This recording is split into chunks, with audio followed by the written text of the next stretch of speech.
The Unbearable Weight of Massive Talent is one part action comedy, one part buddy comedy, one part spy thriller, one part family drama, and one part satire.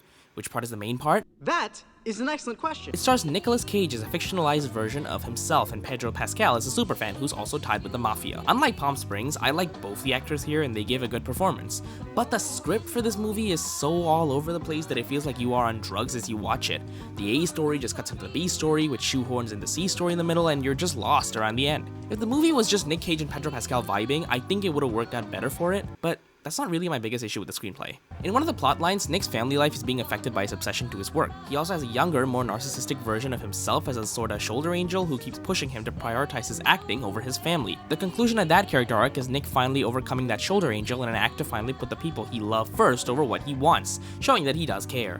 It's a pretty common storyline you've seen over the years with films like this, from Jose the Tiger and the Fish, 足直してメキシコ行くんちゃうんか。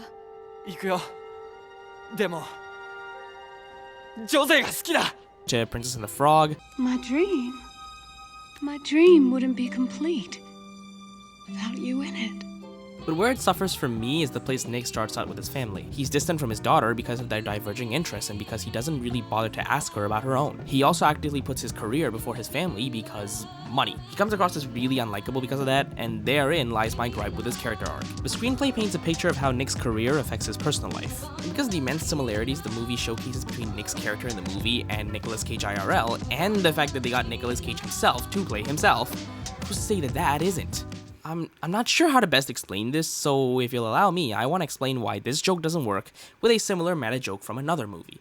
Popstar. For those unaware, Popstar is one of my favorite comedies ever, which is a mockumentary of an asshole pop star's ups and downs on a world tour.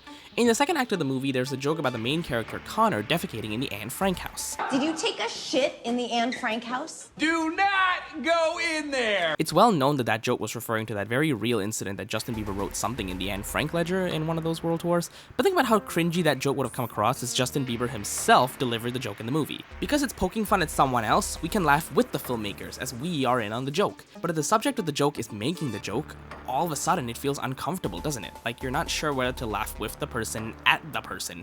That's what it felt to me when the writers made Nick's family life had to be like that. There are some exceptions to that rule, however. Those come in the form of autobiographical shows or stand-up where the writer themselves are making fun of / making light of themselves.